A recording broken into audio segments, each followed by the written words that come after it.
Hello, everybody. I'm here with Claire Askew to talk about our latest book. If you could give us a summary of the plot, please, Claire.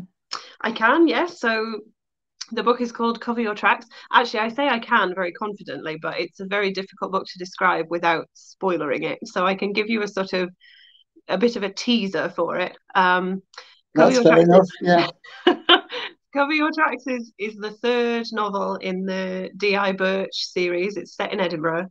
Um, and Birch is kind of having a great day. She's having a very calm day. She's sitting doing her emails, and then into the middle of this calm day, a man walks into the police station and says that he wants to report both of his parents missing.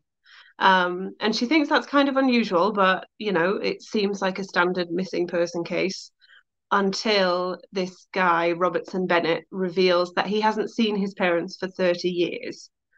And suddenly it becomes a much more complicated case than Birch was expecting.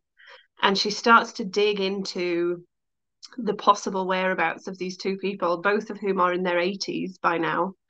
And she discovers that there are a lot of skeletons in the family cupboard, shall we say. And the more she digs, literally and figuratively, the more dark and disturbing things she uncovers, yeah. basically. I think that's a good summary. Yeah. Um, I I've read all three of your books now, and I think they're very different plots to the standard crime. How did you decide to come up with the first one, which was about mass shootings? So Mm. an unusual premise to start with. Yeah, and a very dark one for sure. But I think I came up with it because it was something I was very frightened of myself. I was working in a further education college at the time that I had the idea, and when you work with college students and increasingly these stories are in the news, it's only natural that you're going to start thinking, what if this happened to my class full of students? And we did have trainings and things on what we should do in a situation that, like, an active shooter situation. And it started to really play on my mind, this idea of this could happen anywhere, and it could happen to my students, it could happen to me. um and it started to feel like the only way to deal with that fear was to put it into this book. And I did sit with the idea for a lot of years before I wrote anything down, partly because I didn't want to be working in further education and write that book. And when I moved into a different job, I then started to write it. So it was never kind of, I want to write a crime novel. It was more like, I want to write a therapeutic novel about this thing that I'm quite terrified of, essentially. Um, because I think by exploring scary things, we make them somehow less scary. And I sometimes wonder if that's what crime writers are all doing, is trying to kind of come to terms with their own fears. I don't know, but that was certainly my reasoning. That makes perfect sense, given that your second book was just as complicated. Yeah, so the second one's about kind of Glaswegian gangland activity, which is not something I am as personally afraid of. Um, but again, without spoilering, I think once you've read the first book, you see that there is a big uh, cliffhanger. There's kind of one storyline in Birch's life that is left, that kind of leaves you hanging at the end of all the hidden truths. And so I kind of had to write What You Pay For to tie up that loose end. It needed a whole novel of its own. Yeah, I'm being very cryptic, but in All the Hidden Truths, you find out that Birch has a little brother, Charlie, who went missing when he was 21, yeah, and she hasn't seen him for 14 years. And he's the reason she joined the police force to try and find him, and she can't find him. And that's still outstanding at the end of the novel. And so I had to kind of, the next logical step was to write the novel that answered the question of where's yeah. Charlie, basically. Um, I know that several people that have written things with cliffhangers like that have done it over several books. What made you decide to do it? It was just, yeah, so quickly. Um, I think I was I was keen to find out what had happened to Yeah. Charlie. I'm not a very patient person at all, and I don't think I have the sort of patience or the attention span to string it out over many, many, many books. But Birch has just a very complicated family life in general, so there's plenty more material for me to work through in terms of her personal life. So there's more to come. The split narrative method that you use is really interesting because it allows readers to get different angles. And in your latest one, you've included a split narrative from one of their colleagues. Are you going to do that in the future to expand the universe? That was actually a kind of reader request. So one of the nice things about writing a series is people read the books and then say, "Oh, I really like this character. Can we have more of this character?" And it's always nice when it's a character that I really like writing. And so in the case of Cover Your Tracks, people were saying to me, "I really like Amy, who is Birch's kind of sidekick. She's sort of the Lewis to Birch's Morse, if you will." And people were saying, "Oh, I really like Amy, and I really like how they have a bit of banter together. And can you do more Amy?" So that was a response to reader requests. But I would really like to grow Amy's character more. So yeah, she'll be in future books as well. I very much hope. Anyway. Yeah. It's a great way of splitting the universe as Birch gets higher in the totem pole, because of course the higher you get in the police force, the less you can do. So yeah, and it's in Cover Your Tracks, it's Amy who goes to do all the grunt work, and she goes to knock on doors and talk to people, and that's kind of often where the most interesting stuff happens, I think. So it's handy to have her to do that while Birch is overseeing things somewhere else, definitely. You've also written a book on how to write, which is just going to come out soon. Mm-hmm. Could you tell us a bit about that? Yeah. So the book's called Novelista. It's coming out on the 15th of October of 2020. And the subtitle of it is "Anyone Can Write a Novel, Yes, Even You." And this has basically just been a kind of collecting together of all the stuff that I have learned over 10 plus years of being a creative writing teacher. So some of it is informed by the fact that I've written and published novels, but a lot of it is informed by having taught creative writing, taught people how to write novels. And it's kind of a bit of a myth busting book, and it's a little bit of a kind of sharing insider knowledge book, and it's a lot about sort of boosting confidence and helping people to feel like you can finish your novel. Writing a novel is hard, but you can do it. So if that sounds like something that any of these lovely viewers need, it's called Novelista, and it's out on the 15th of October. The different approach when you're writing a factual book, was that complicated or was it easier to do? Yeah. It comes from a very different part of the brain, definitely, because it's not creative at all. It's not kind of storytelling.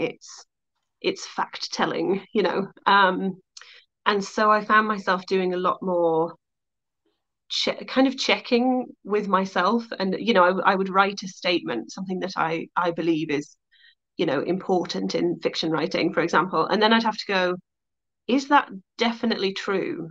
Is that definitely true? Because this isn't a novel. You're not allowed to make stuff up.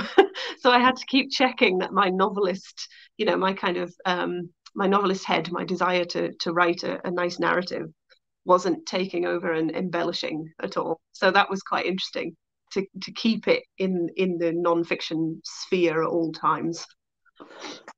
And of course, you've written poetry too, so that must be a bit different. Yeah, the poetry is kind of my first love.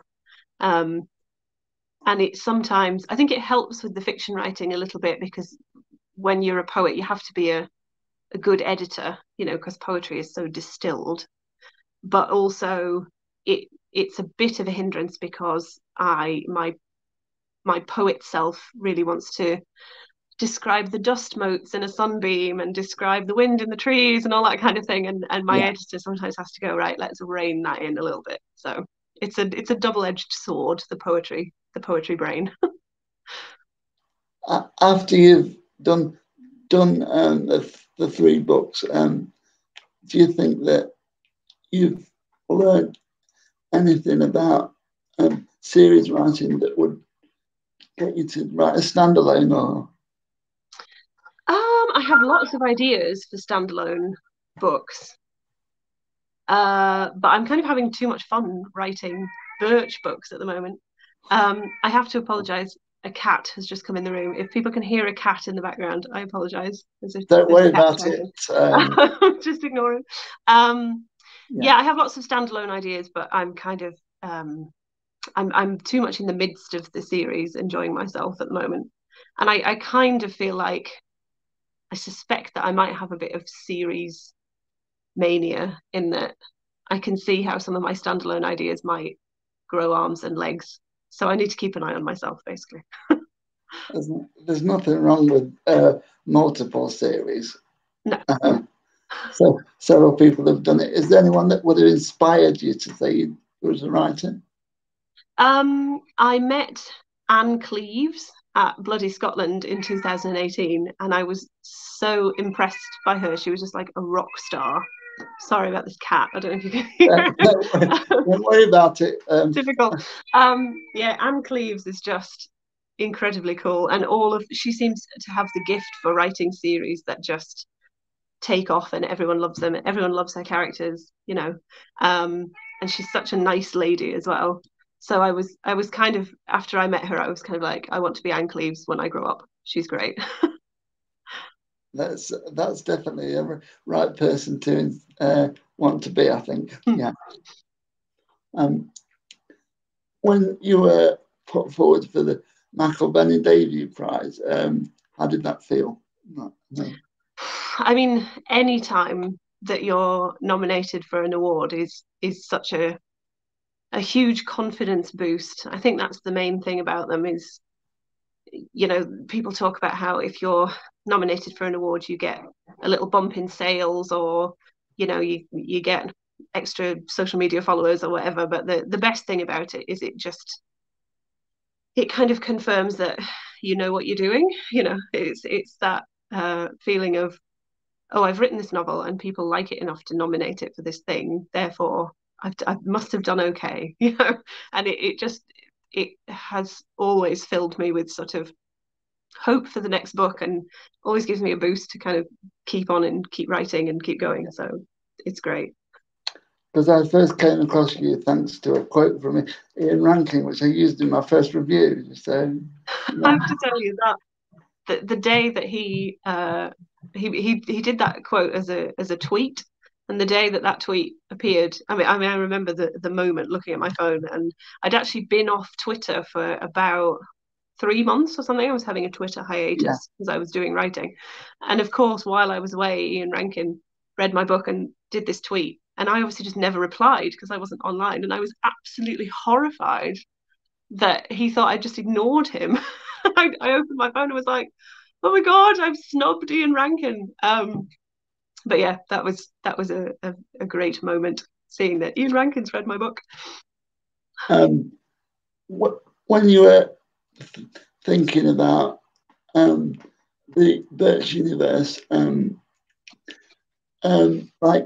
Abir Mukherjee's got like a plan for like over 20. Where do you think you might stop? How many ideas have you got in your head? Like, well, it's a little bit how long is a piece of string, isn't it? When I got the deal for the first 2, because it was a 2-book deal, I was like, I will do these 2, and then I will do 2 more, and then I will do something else, because I wanted to be like Kate Atkinson. And I think Kate Atkinson did 4 Jackson Brodie novels, and then she went off and did other things, and then she came back to Jackson Brodie. And I was like, I'm going to be like Kate Atkinson. And then I wrote All the Hidden Truths and What You Pay For, and I started to write Cover Your Tracks. And then suddenly I had another 2 ideas. for another 2 books. And then I thought, oh, okay, I'll do 6. I'll do 6. That's fine. And then I'll do something else. And now I've just finished writing the 4th one. I'm starting to think about the 5th one, and I have 2 more ideas. So I think this is just it's just, obviously this is how it works. It's just gonna keep rolling along until people tell me that they're sick of it. I think I'm just gonna keep going. Because the first 2 did come out rather quickly. I was amazed when I saw that, I'd barely just read the first one, and the second one was already out on audio. I think that's crime fiction, though, isn't it? I know that you talked to Doug Johnston. I think it was he was the one before me, the previous The one before you, yes, yeah. And yeah. I listened to him talking, and he'd said that he had a book come out in the January, and then The Big Chill just came out this month or in August, right? Yeah, so he had yeah. less than a year between books. Yeah. Which at least I had a whole year, Yeah. Doug's like a machine. When What You Pay For came out, there was a split narrative with 2 different narrators. Have you heard it? Sorry, say again. There was a split narrative with 2 different narrators. Have you heard the audio version? I haven't. I'm kind of, I don't love listening to the audio version. I think the voice actors are very good. The publisher always sends me a little snippet to listen to and to say, like, do these people seem right for the character? And I always say yes. But there's something about hearing your own words read to you. I just find it really cringy, and I think, oh, did I really write that? So I do find the audiobooks kind of hard to listen to, but I hear it's good. I hear that the Charlie character in particular is quite good. Yeah, it definitely is. Yeah, it was weird because the second book had the split narrative with the 2 actors, and then it went back to the one. And I thought, mistake there, because do you think you got a split narrative again with 2 different people, and because it only went down to, I think it was because it was a single gender. So I mean, in my head, Birch and Amy don't have the same voice, but obviously I don't make these decisions, and I fully trust the people who do the casting and everything. But I can feed this back. No, it works, but I'm just like, in the future, because audiobooks are changing, and Mark Bellingham had 16 actors for one of his. Really? Yeah, it's a really changing. I know what to demand when I get more famous then. If you were to put the books on like TV, like who would you want in the roles?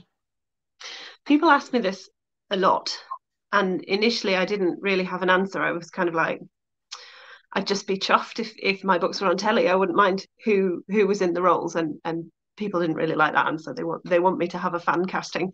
So I've decided that I would really like, if I could pick anyone to play D.I. Birch, it would be Dawn Steele, who I remember best as Lexi from Monarch of the Glen. I just think she has like the perfect look and voice and everything, and she was quite feisty. And she's a very nostalgic person for me because I remember loving Monarch of the Glen when I was a teenager. So yeah, Dawn Steele is Birch in my head. But I kind of haven't figured out the rest of them. I'm still thinking. When you were developing Birch as a character, is there any characters from other authors that you were inspired to merge? Because different. Yeah. I mean, she's kind of, if anything, she's sort of a character. She's when I was creating her, I sort of defined her by what she isn't. So there is a real thing in crime fiction, because crime fiction has been quite macho for a lot of years in the past. And detectives were always sort of hard-boiled men, the sort of like classic Raymond Chandler kind of noir type detective. I think there's been a trend lately to try and counter that with a female policewoman who's always like super smart and 10 steps ahead of the guys, and she's like so good at her job that she's almost a superwoman, you know, she's like a superhero. And I kind of knew that I wanted to write a female police officer, but I didn't want to write that.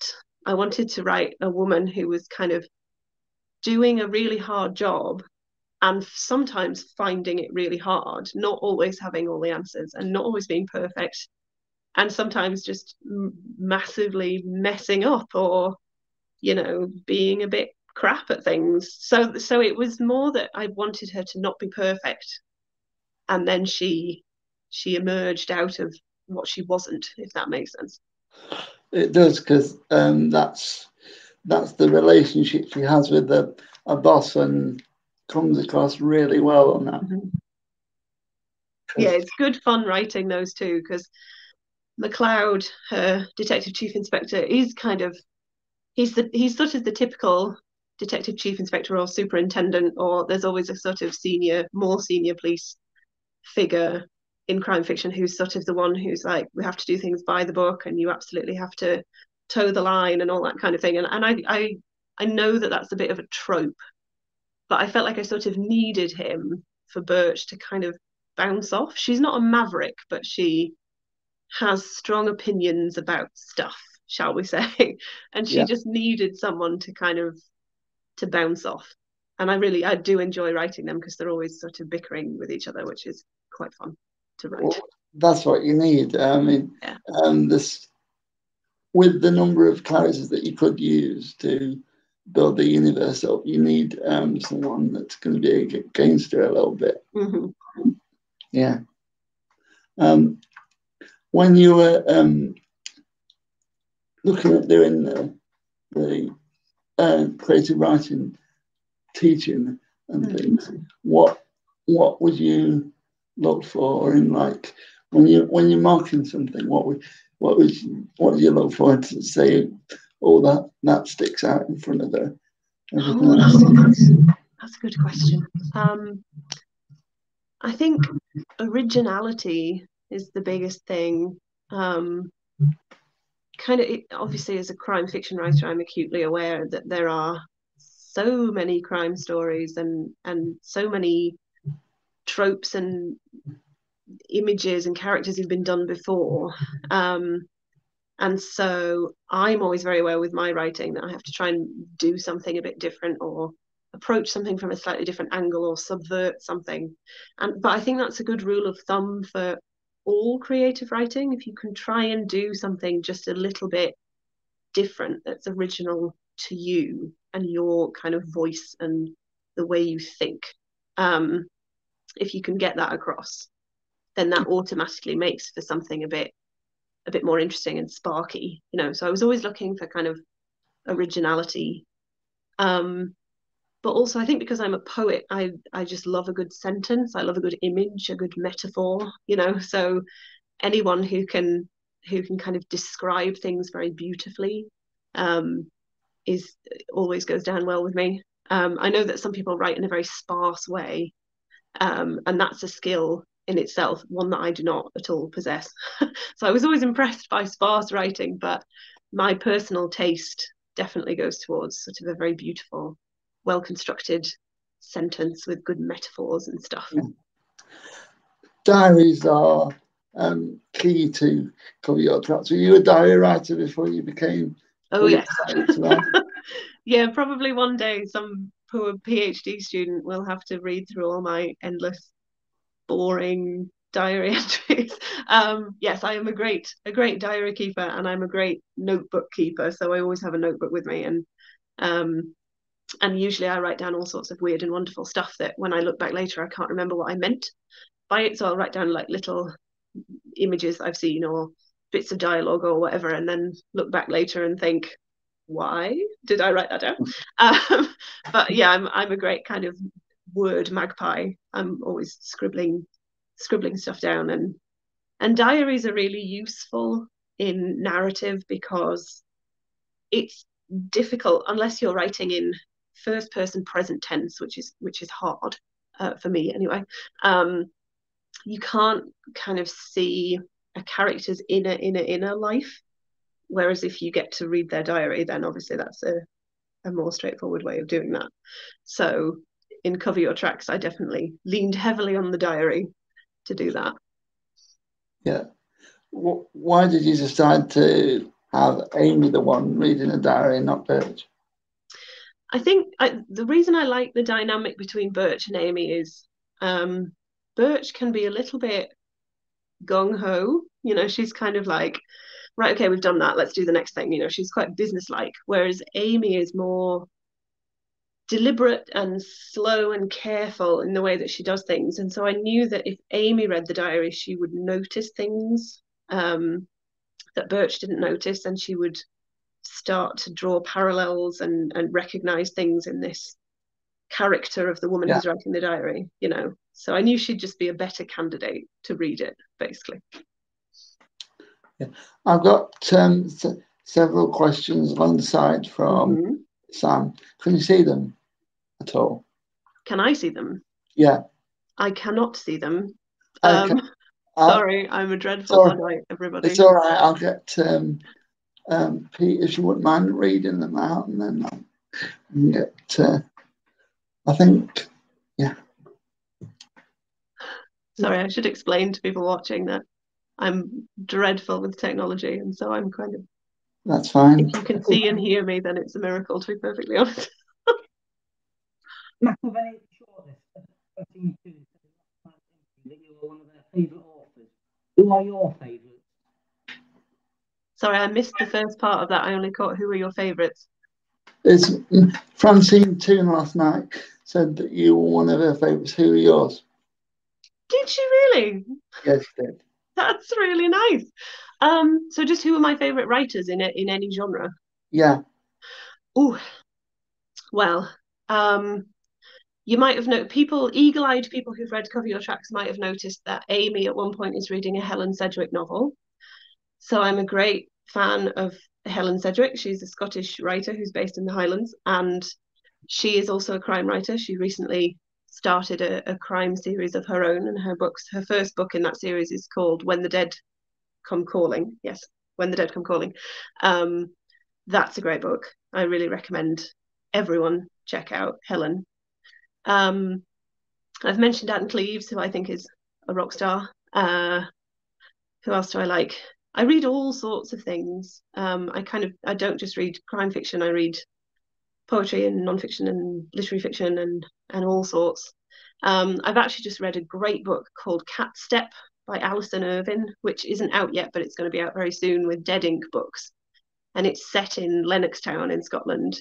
And it's this really kind of claustrophobic, small town, sort of domestic drama thriller. And it's great. I read it in like 2 sittings. I just inhaled it. So Alison Irvine, everyone look out for that book. It's called Cat Step. She's great as well. Yeah. What is it about the Scottish background that you think it gets lots of crime writers in there? I honestly think it's partly the weather. We get such moody weather in Scotland. And Cover Your Tracks is partly set in Carstairs in South Lanarkshire, which is sort of, you know, no offense to Carstairs, but it's not a desperately kind of remarkable place. But I think anywhere in Scotland, if you're there on the right day with the right sort of, you know, dreek weather or the right kind of glowering sky, and Scotland's very good at glowering skies, then you can imagine all sorts of dark and interesting stories going on. I really think like the big skies and the big weather helps a lot to make Scotland spooky. Yeah, I have noticed a darker tone, and I always use the McIlvenney Prize as the early indicator as to what to look for in other prizes, because they come first. Yeah, of course. Yeah. What do you notice from other nominees that you would say is uniquely Scottish?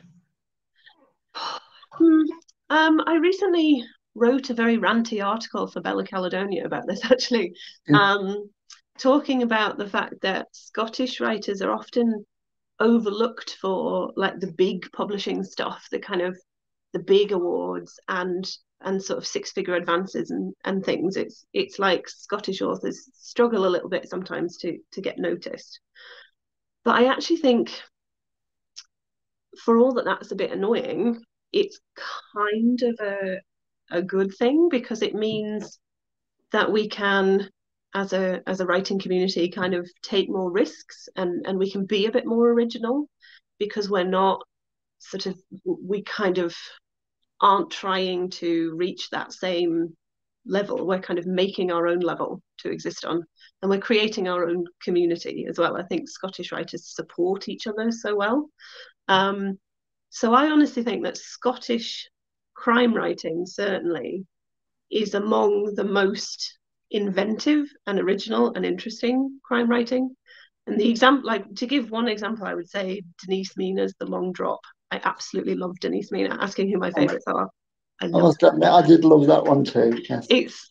It's like a novel, but it's a true crime novel, and the idea behind it, these missing hours in this really well-known Scottish case, that Denise has gone, oh, I wonder what happened in those missing hours where we don't know where the guy was. And so she's written it. I was like, that's such a good idea. I wish I had that idea first, you know. So I really think like some great stuff, just really original, interesting stuff is happening in Scottish writing. Yeah, she's done podcast stuff as well. Have you ever thought about doing like true crime things? Oh, I love a true crime podcast. Again, in Cover Your Tracks, I give a little shout out to Case File, which is my favorite true crime podcast. Yeah. Amy is at one point listening to Case File. And I just had a little interaction on Twitter with the Case File host. Was like, did you notice it was in my book? And he'd noticed, so that was exciting. So yeah, I would love to do more true crime podcast stuff, because I'm a fan of listening to them, so I'd love to be involved in one, definitely, if anyone out there runs a true crime podcast. Yeah, what is it about the solved ones that make them stick out to you better than the unsolved ones? Well, it's Amy in the book who says she prefers the solved ones, and I kind of imagined that a police woman would prefer the solved ones, because she'll feel like justice is done, you know. And the unsolved ones would just annoy her.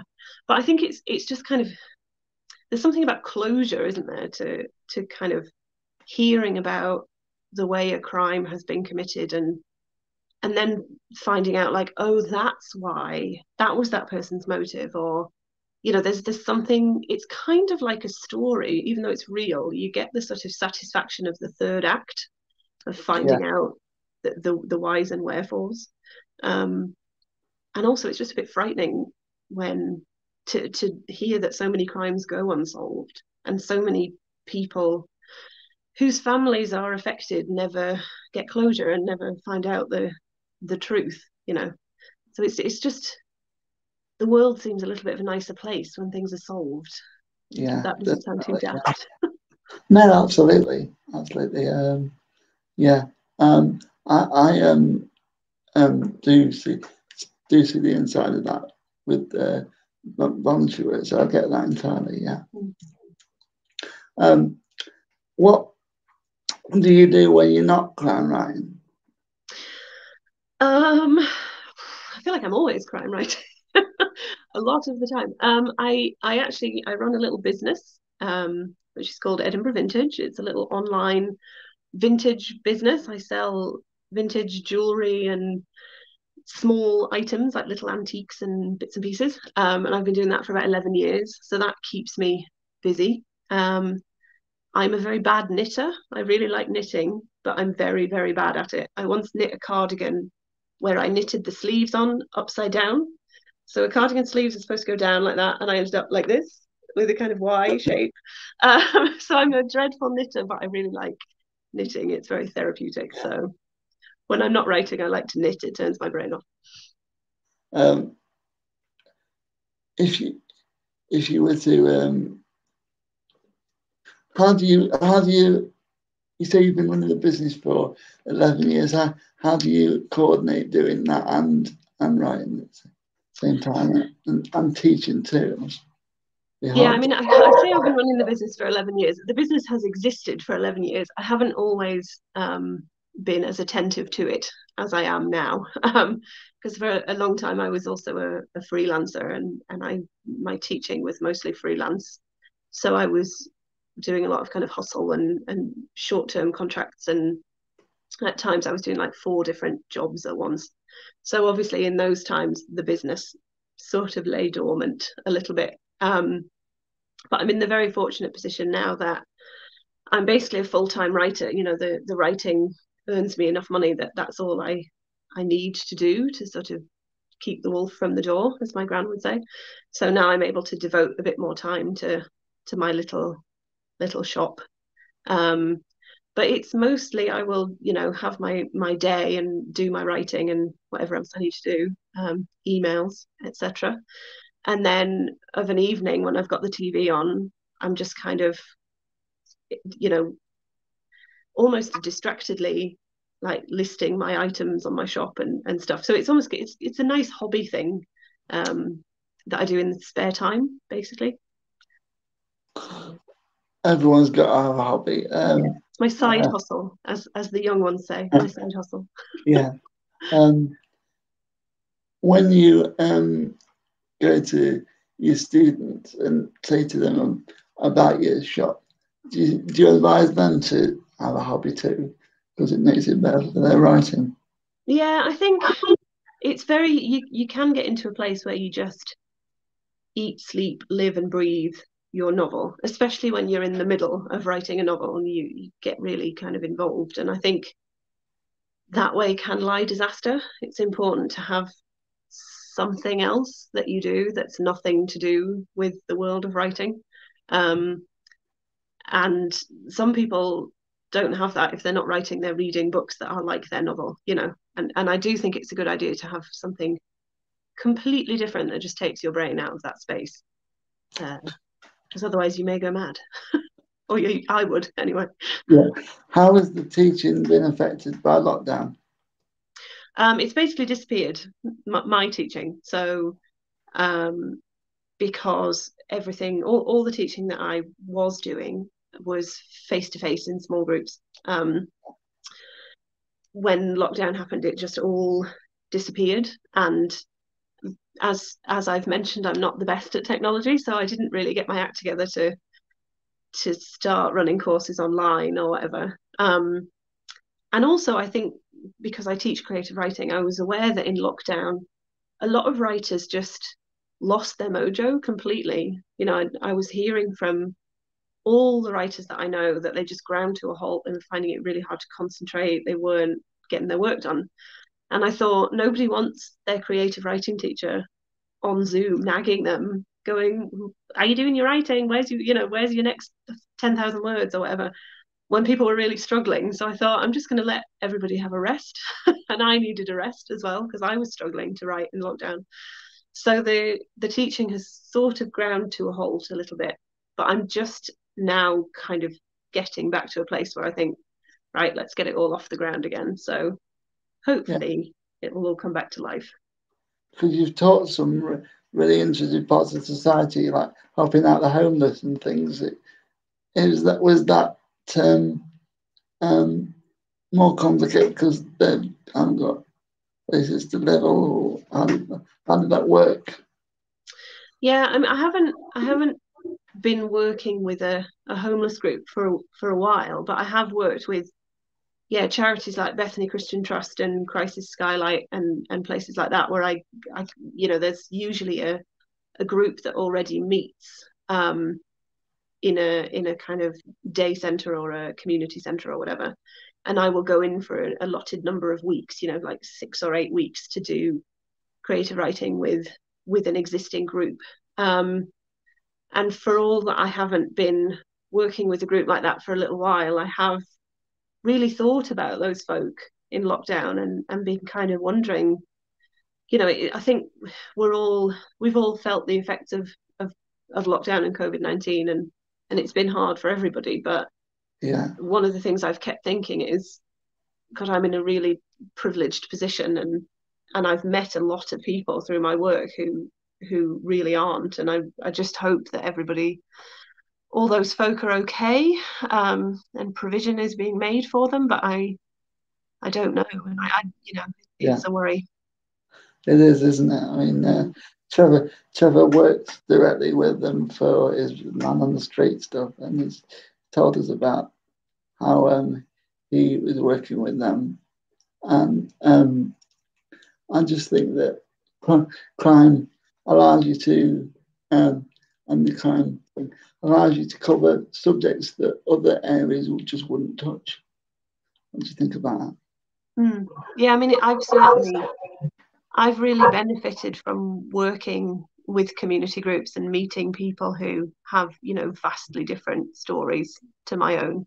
I mean, one of the things that I found incredibly useful is having had experience of working in prisons, thanks to a program called Open Book, which is run by a brilliant writer called Marjorie Lotfi Gill, among other people. She does kind of reading and writing groups in lots of different community settings and in prisons. And I've been in and done some work in Lomos prison, which is where Charlie finds himself. Spoiler in my books. And it's incredibly useful to me as a crime writer to meet men who are in prison and who can kind of talk to me about the other side of the interaction. I'm writing police characters, but it's very useful to know people and talk to people who are on the other side of those interactions. And it's given me a much more nuanced view of sort of the themes of crime and punishment, which I'm very grateful for. Yeah, strange question, but do you speak Russian? I don't speak any Russian. No. Fortunately, with What You Pay For, one of the editors who was working on the book has a friend who's Russian, a very, very nice lady called Bella, who is thanked in the acknowledgements. And I had kind of cobbled the Russian in the book together through Google Translate, I'm ashamed to admit. And Bella went through and read it and was able to kind of turn it into proper Russian. And there were a couple of things where she's like, I have no idea where you got this from. I have no idea what it means. It's just gobbledygook. So thank goodness she was there to kind of go, what did you want to say? And then she was able to put it in proper Russian. I hope. I hope she wasn't trolling me and she put in anything that I didn't intend. But she was great. Of all the languages, why Russian? Well, I mustn't get too geeky about this. I got really into reading about organised crime, like you do. And I was sort of fascinated by the way that organised crime in Europe has massively changed since the Berlin Wall came down. Because before then, there was obviously a real kind of gap between, or a wall between West and East. And then when the Berlin Wall came down, suddenly gangsters from places like Russia and Chechnya and Georgia were able to access Western Europe for the first time. And so there was kind of a meeting of East and West in the world of organised crime. And I was sort of fascinated to write about that. So I wrote this character, Toad, who was a very fun character to write. He's like an old, grizzled Russian gangster who's kind of made his way to Scotland via various nefarious deeds. And he was just so much fun to write. I mean, he's kind of dreadful, but he's sort of a gangster with a heart of gold, which was fun. I would say out of the 3 books, I think he's probably my favourite character, to be honest. People really like him. And actually, a couple of people have said to me recently, will you please bring Toad back? Can we have him in more books? So I'm now thinking about ways that I can bring Toad back from Russia and put him back in Scotland. So interesting. We'll see. You may see him again. Yeah, I'm fascinated to see whether that comes off. As we've only got 15 minutes left, I'm going to go to a few more audience questions.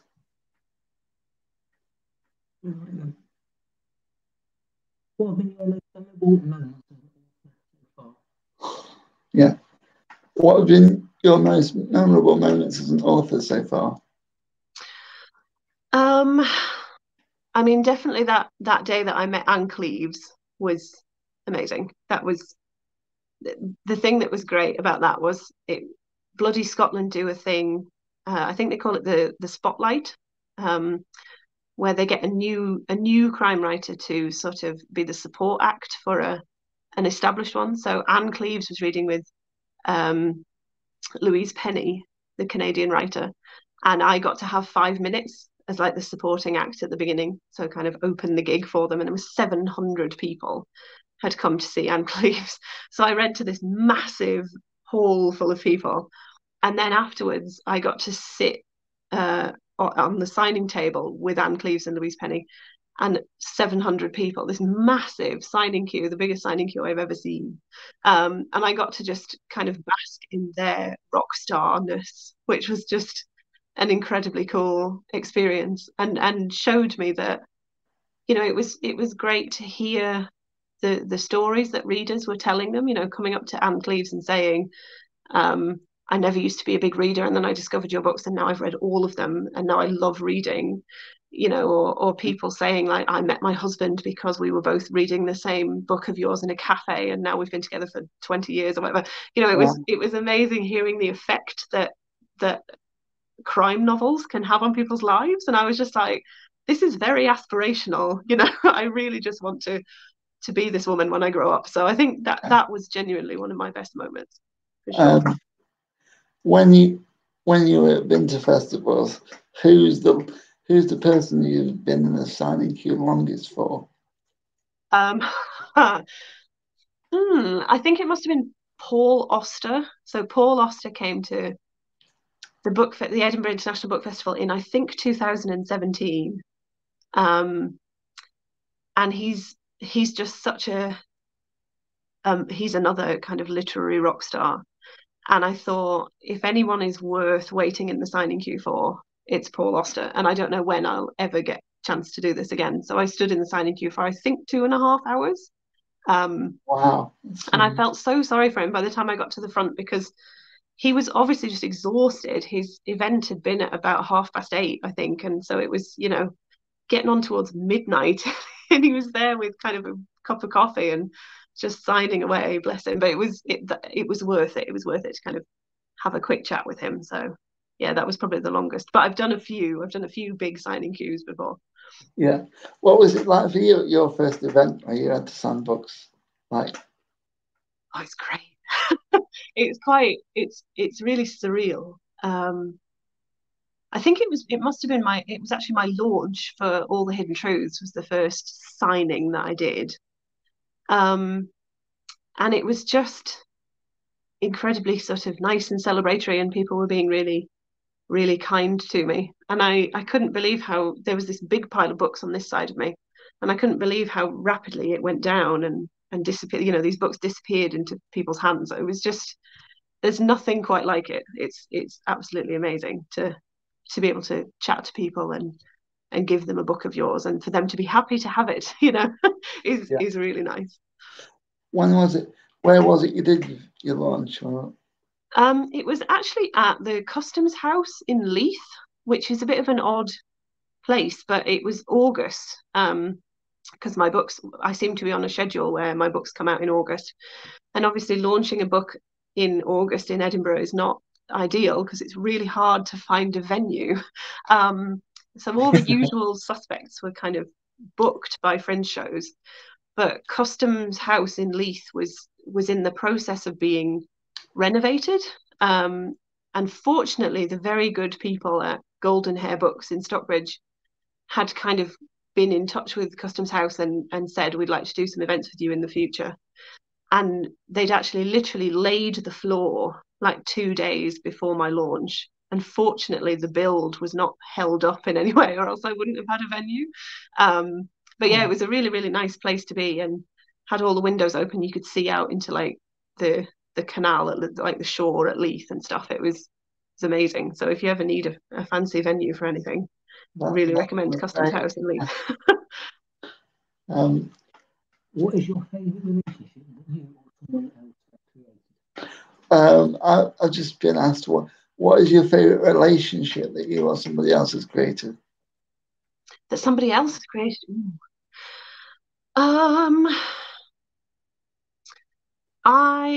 This might be a bit of an odd one, but I really, really like the relationship between the two sisters in Margaret Atwood's A Blind Assassin. I read that book when I was 14 because I was 14 in the year 2000, and that was the year that it won the Booker Prize. And I thought I would be incredibly kind of smart and brainy if I read a Booker Prize winner. And obviously at the age of 14, the vast majority of that novel massively went over my head because it's an incredibly accomplished, complicated, brilliant book. But the thing that I really took away from it was this sort of very spiky, complicated, but really strong, like tough as nails relationship between Iris and Laura, who are the two sisters. And it's probably the book that I've read most times in my life, like reread and reread. And I always come back to it for that depiction of the sisters, because it's just absolutely brilliant. I mean, Margaret Atwood in general is brilliant, but that one in particular, A Blind Assassin, I think is her best one. Sounds really interesting. I love to learn about new people, especially people I should have read before and not read yet. I mean, it's funny because she's not known for being a crime novelist, but I do think it's kind of a crime novel. It's approaching a crime novel, A Blind Assassin. It's certainly a mystery novel, so I recommend it to anyone who's interested in sort of crime crossover or crime on the margins. It's great. If you were to write a non-crime novel, where would you go? As in, where would I set it, or what genre? What genre would you set it in? I really want to write a zombie novel. So I have a whole idea. I even have the chapter plan written out for a zombie novel set in Edinburgh. And I always say, people always ask me, what novel would you write if you didn't write a crime novel? And I say, I've got this idea for a zombie novel. And I've had the idea for 5 years probably, and I've never done anything with it. So I really need to just get on and write it. So keep your eyes peeled for if you'll pardon the pun, keep your eyes peeled for a zombie novel from me, hopefully, in the next few years. I've got to think of a vampire novel, so I can understand a little bit about the unusual kind of thing. Well, I think both zombies and vampires are great tools for examining humans and why we are the way we are, and again, what we're scared of and stuff. Zombie novels and vampire novels are always about something else as well as the zombies and the vampires. They're about something to do with human nature, and that's why I like them. So that's what I would be aiming for. Definitely a good idea. Final question, please. Yeah. Do you celebrate each publication day? Do you celebrate each publication day? I try to. It's a funny one because what I have learned now over the course of 3 books is you have publication day in your mind. You have a date that you've been given and you're working towards. And then people start getting the books before your day, especially with the evil Amazon, the dreaded Amazon. They will, if the books are in their warehouse, they'll just ship them out. They don't care if it's been publication day yet or not. So I'm always like, 5 days to publication day. And then someone will pop up and go, oh, I've read your book. It's great. And it's like, oh, your thunder is stolen a little bit. So, and I do always still, mark the day in some way. But publication day kind of turns more into like publication week. It sort of stretches itself out, I don't know if I can justify a week of celebrating, but maybe I can. What's the most unusual thing you've done to celebrate? I know you've only had 3 books, but you must have done some things memorable. Well, interestingly, my publication day of Cover Your Tracks fell in lockdown, in the midst of COVID-19. So I kind of didn't do anything much, sadly, except for signing 8 massive boxes full of books. So I was just in this house doing nothing on publication day, but I did get 8 massive boxes of books shipped to me to sign. So it was kind of, that's probably the weirdest thing I've done, is spend an entire day just sitting at the table signing and signing and signing and signing, and then they all went back in the boxes and went back. And And I had my dad sitting next to me. He was taking the books out of the boxes and opening to the right page, passing them to me, and I was signing, and then he was putting them back in the boxes. So we had a kind of conveyor belt system going. That's definitely the weirdest. That was the weirdest publication day so far. That must have hurt by the end of the day. Yeah, it was. I was starting to feel quite robotic, and you know when you write a word over and over again, it starts to lose any meaning. So my name had just become this sort of collection of shapes. It didn't have any meaning to me anymore, you know. Yeah. Some says I'm a bit smitten with Claire after this. More trees. Sam, the admin that's helping us out, they said she's a bit smitten with you after this interview. More books to read, so yeah. Rating on the thing, and that's a great thing to leave it on. So thank you so much for. Well, thank you. I've absolutely loved doing this. It's been a great chat. Thank you No very problem much at all. It's been great. Really enjoyed it, and I really enjoyed a week of just your books as well, because I read both. Yeah, you really doing all the books back to back is like respect. I thank you for doing that. No problem. Really enjoyed them. Yeah.